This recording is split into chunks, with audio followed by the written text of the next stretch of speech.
మన ముందున్నాడు మాట్లాడేటువంటి ప్రయత్నం చేద్దాం. సార్ నమస్తే. సో నిన్న ముఖ్యమంత్రి రేవంత్ రెడ్డి గారు చేసినటువంటి వ్యాఖ్యలు, ఒక పక్కన గతంలో హామీలు ఇవ్వడం జరిగింది, ప్రభుత్వం మాది ఏర్పడినట్టు ఉంటే ఖచ్చితంగా హామీలను నెరవేరుస్తాం, ఉద్యోగులకు ఇచ్చినటువంటి ఏవైతే పెండింగ్ లో ఉన్నటువంటి డిఏలు కావచ్చు వీటన్నిటి కూడా మేము ఇస్తామని చెప్పి ఇప్పుడు 16 నెలల తర్వాత ఎక్కడ కూడా అప్పు పుట్టట్లేదు, రాష్ట్రం అంతా కూడా దివాలా తీసిందన్నటువంటి వ్యాఖ్యలు రేవంత్ రెడ్డి చేయడం. సో ఇది ఏ విధంగా ఆయనను ఇంకా డ్యామేజ్ లోకి నెట్టేసినటువంటి ప్రయత్నమే చేస్తే, ఒక పక్కన సానుభూతి పొందేటువంటి ఏమైనా అటువంటి కోణంలో ఏమైనా చూడొచ్చు సార్? ఇప్పుడు రేవంత్ రెడ్డికి ఎంత డ్యామేజ్ అయిందనేది పక్కన పెడితే, తెలంగాణ పరువు మాత్రం భారతదేశంలో ప్రపంచంలో నిలువున అది బంగాళాఖాతం హిందూ మహాసముద్రంలో ముంచినట్టే సార్.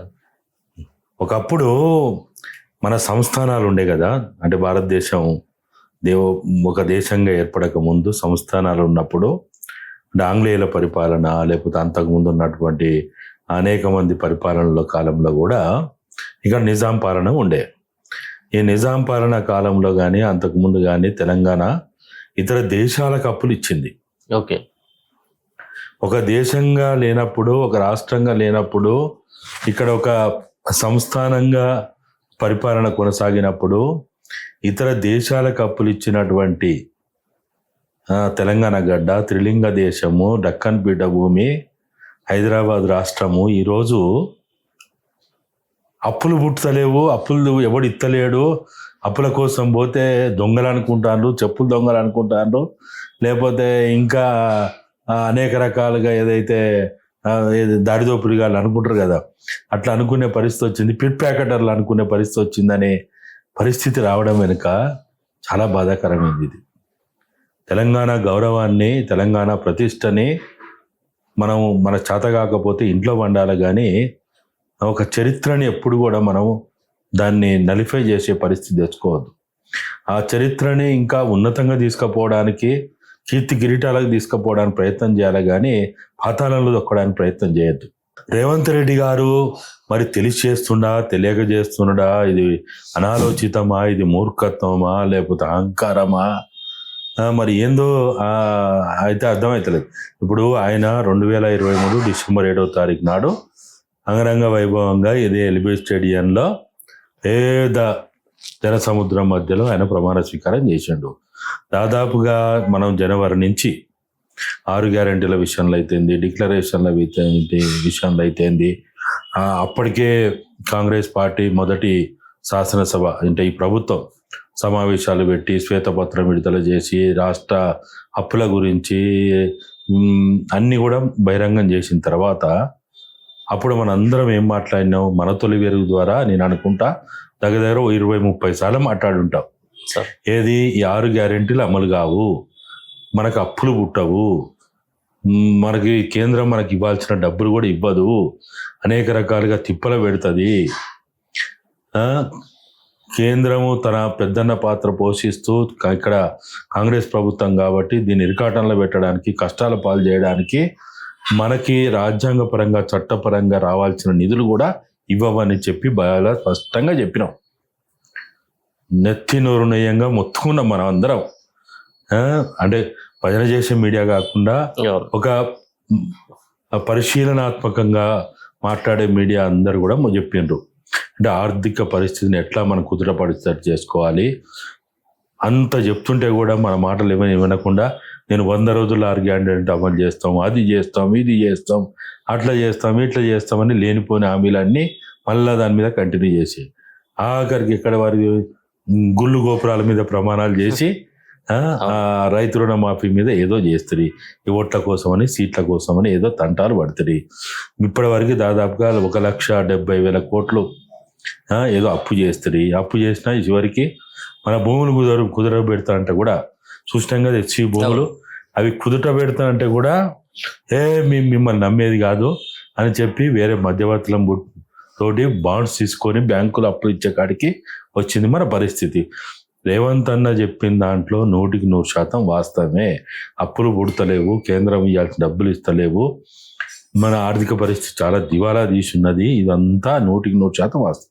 అయితే మనం ఈ మధ్య కాలంలో కానీ గతంలో కానీ మనం ఏం చెప్పినామంటే, మీరు ఎప్పుడైతే శ్వేతపత్రం విడుదల చేసి అప్పులు కానీ, వడ్డీలు కానీ, అసలు కట్టేది కానీ ఇవన్నీ ఏవైతే చెప్పిండ్రో మొన్న బడ్జెట్ సమావేశాల ముందు కూడా చెప్పినాం, మీరు మన రాష్ట్రంలో ప్రతి నెల మన రాబడి ఎంత, మన ఖర్చులు ఎంత, మనం కట్టాల్సిన అసలు కానీ వడ్డీ కానీ ఎంత, ఇవన్నీ కనుక మీరు బహిర్గతం చేస్తే ప్రజలకు అర్థమవుతుంది. ఇప్పుడు లెక్కలు చెప్పకుండా నన్ను కోసినా ఇయ్యలేను, నన్ను చంపినా ఇయ్యలేను, నన్ను ఏం చేసినా ఇయ్యలేను అని అంటే ప్రజలు ఎందుకు ఇదవుతారు? ఇది నీ ఇంటి సమస్య కాదు. నేను మీ కుటుంబంలో మీరు మాట్లాడుకునేటప్పుడు మీ భార్యతోటో మీ బిడ్డతోటో మీ కుటుంబ సభ్యులతో మాట్లాడుకునే విషయాన్ని ఒక రాష్ట్ర ముఖ్యమంత్రిగా చట్టబద్ధమైన రాజ్యాంగబద్ధమైన పదవిలో ఉన్నటువంటి దాని కుటుంబ సమస్య చేస్తే ఎట్లా? ఎందుకు ఇయ్యలేవు? కారణాలు ఏంటి? మన రాబడి ఎంత, మన ఖర్చులు ఎంత, మన ఆదాయం, ఇవన్నీ చూపించాలి కదా ప్రజలకి. అంటే చెప్తున్నాడు కదా సార్, అంటే వచ్చేటువంటిది ఏమో 18,500 కోట్లు వస్తున్నాయి, ఖర్చేమో 22,000 23,000 కోట్ల రూపాయలు అవుతా ఉన్నది అన్నటువంటి ఆ వ్యాఖ్యలు చేస్తా ఉన్నాడు ఆయన. అవును, అట్లా అంకెలు చెప్తే కాదు. అంకెలు చెప్తే ఎవడు నమ్మడు, ఎవరు దాన్ని పట్టించుకోడు. ఏ డిపార్ట్మెంట్, ఎక్సైజ్ నుంచి ఎంత వస్తుంది, రెవెన్యూ నుంచి ఎంత వస్తున్నది, రిజిస్ట్రేషన్ డిపార్ట్మెంట్ నుంచి ఎంత వస్తున్నది, ఆర్టీఏ డిపార్ట్మెంట్ నుంచి ఎంత వస్తున్నది, మనకి ఆదాయ మార్గాలైనటువంటి ఏదైతే ఉన్నాయో రాష్ట్రానికి డైరెక్ట్గా డబ్బులు వచ్చేది. ఓకే, తర్వాత కేంద్రం నుంచి అసలు ఎంత వస్తుంది, పెట్రోల్ మీద ఎంత వస్తుంది, డీజిల్ మీద ఎంత వస్తున్నది, సెస్ రూపంలో వస్తాయి కదా, జిఎస్టీ రూపంలో ఎంత వస్తున్నది, ఫర్ హెడ్ జనాభా ప్రాతిపదిక ప్రకారము కేంద్రం మనకి ఇవ్వాల్సిన నిధులు ఎంత ఇస్తున్నారు, ఎంత వస్తున్నాయి, కేంద్ర వాటా ఉంటుంది ప్రతి డెవలప్మెంట్ యాక్టివిటీలో కానీ ప్రతి కార్యక్రమాలు. ఇప్పుడు సపోజ్ మధ్యాహ్న భోజన పథకం ఉంది, దాంట్లో కేంద్ర వాటా ఉంటుంది, రాష్ట్ర వాటా ఉంటుంది. తర్వాత కొన్ని రకాల ఇప్పుడు మోడల్ స్కూల్స్ కానీ, తర్వాత కస్తూర్బా స్కూల్స్, ఇతరత్ర కొన్ని రకాలైనటువంటి విద్యారంగంలో ఉన్న వాటికి కూడా కేంద్రం కొంత పర్సంటేజ్ ఉంటుంది. ఇప్పుడు మన గొర్రెల కొనుగోలు కార్యక్రమం ఉండే దాంట్లో కూడా కేంద్ర వాటా ఉంటుంది, రాష్ట్రం వాటా ఉంటుంది. గ్రామీణ ప్రాంతాల్లో గ్రామ అభివృద్ధి కార్యక్రమాలు ఏవేవైతే చేపడతారో ఇప్పుడు మనం చాలా చేసింది కదా, కొన్ని ఏది రైతు ఇదని, లేకపోతే మన శ్మశాన వాటికల కోసం అని, పల్లె ప్రకృతి వనాలని, లేకపోతే క్రీడా ప్రాంగణాలని, ఇట్లా చేసిన వాటిల్లో దాంట్లో కేంద్రం డబ్బులకు ఉంటాయి, రాష్ట్ర వాటా ఉంటుంది. అసలు వీటి మొత్తంలో కేంద్రం నుంచి రావాల్సిన నిధులలో ఎన్ని వచ్చినాయి? అంగన్వాడీలకు కూడా ఉంటుంది, అంగన్వాడీలకు కూడా కేంద్ర వాటా ఉంటుంది, రాష్ట్ర వాటా ఉంటుంది. ఇట్లా రాష్ట్రం కేంద్రం 30%, 70%, 40%, 60%, 50% ఇట్లా అనేక విషయాల్లో ఉన్నది. ఇట్లా డబ్బులు ఎన్ని వస్తున్నాయి అసలు? రాష్ట్రం అక్కడి నుంచి వచ్చిన డబ్బులు కూడా ఖర్చు పెడతలేరని వాళ్ళు అంటారు. అవును, కేంద్రం వాళ్ళు ఏమంటారు, మేము ఇచ్చిన డబ్బులు మా వాటా ఇస్తే దాన్ని అమలు చేస్తలేరు, దాన్ని డైవర్ట్ చేస్తున్నారని వాళ్ళు మొత్తుకుంటా ఉన్నారు. ఇది ఏది నిజం ఏది అబద్ధం అనేది ఎటు తెలియాలా? అదొకటి నెంబర్ 1. నెంబర్ 2, మీరు ఏదైతే ఖర్చులు అంటున్నారో ఎప్పుడు కూడా కుటుంబ ఆర్థిక క్రమశిక్షణ రావాలంటే ఎక్కడి నుంచి రావాలా? తల్లిదండ్రుల నుంచి రావాలనా, లేకపోతే సంతానం నుంచి రావాలనా, కొడుకులు బిడ్డల కాంచి రావాలనా, మనవరాళ్ళ కాంచి రావాలనా? ఎక్కడి నుంచి రావాలి? తండ్రికి ఏమైనా అలవాటు ఉంటే, తాగుడు అలవాటు ఉన్నా, తిరుగుడు అలవాటు ఉన్నా, లేకపోతే ఇంకేదన్నా వ్యసనాలు ఉన్నా కానీ అవన్నీ బంద్ చేసుకొని, మనకి ఆదాయం లేదు, మనకు వచ్చేటువంటి అప్పులు ఇతరత్ర కూడా పుడతలేవు కాబట్టి మనము అన్ని విషయాల్లో ఖర్చులు తగ్గించుకుందాము అని ఎక్కడి నుంచి మొదలు కావాలి? పైనుంచి మొదలు కావాలి. కానీ ఇలా ఈ పరిస్థితి చూస్తే నువ్వు అంటున్నావు వంచితే ఏది ఖర్చులు పెరిగిపోయినాయి, అదే మనకి రాబడి తక్కువైంది, ఖర్చులు పెరిగినాయి అన్నావు. మీరు ఖర్చులు తగ్గించడానికి ఏం ప్రయత్నం చేస్తాను? మంత్రులు ఎక్కడికైనా పోతే 20-30 కార్లు, ముఖ్యమంత్రి ఎక్కడికైనా పోతే 50 కార్ల పైనే పోవాలా. హెలికాప్టర్లు ఏంది, ఎవడు తిరిగి బయటికే వెళ్తలేరు. మరి వాళ్ళ జీతాలు ఏంటి? వాళ్ళకి సంబంధించిన ఎమ్మెల్యేలకు సంబంధించిన, లేకపోతే వాళ్ళ మంత్రులకు సంబంధించిన ఖర్చు ఫస్ట్ నువ్వేం చేయాలా? మీ ఎమ్మెల్యేల జీతాలు తీసుకోకుండా మేము రాష్ట్ర ఆర్థిక పరిస్థితిని కుదుట పెట్టడానికి మేము 6 నెలలు ఎమ్మెల్యే జీతాలు తీసుకొని ప్రకటించండి, చూద్దాం. మీ మంత్రులు ప్రకటించండి, మీ ఎమ్మెల్సీలు ప్రకటించండి, మీ ప్రజాప్రతినిధులందరూ ప్రకటించండి, మీ ఖర్చులు తగ్గించుకోండి.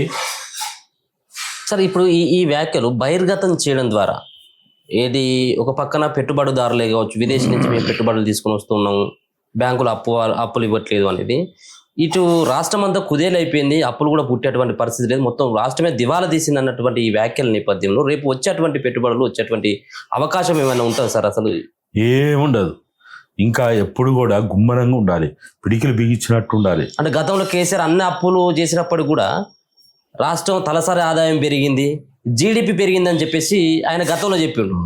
సో అటువంటిది ఒక పక్కన రాష్ట్రం దివాలా తీసింది, అప్పులైనటువంటి విషయం తనకు కూడా తెలుసు, కానీ ఆ విధమైన రాష్ట్రం దివాలా తీసిందన్నటువంటి వ్యాఖ్యలు చేయలేదు. ఒక పక్కన రాష్ట్రం దివాలా తీసినప్పుడు కూడా ఇలాంటి వ్యాఖ్యల ద్వారా ఎందుకు ఇటువంటి వ్యాఖ్యలు రేవంత్ రెడ్డి చేసిందని చెప్పేసి అనుకోవచ్చు సార్. ఇప్పుడు ఆయన ఆర్టీసీ కార్మికులని బెదిరియడానికి, బ్లాక్మెయిల్ చేయడానికి చేసినట్టుగానే అనిపిస్తున్నది.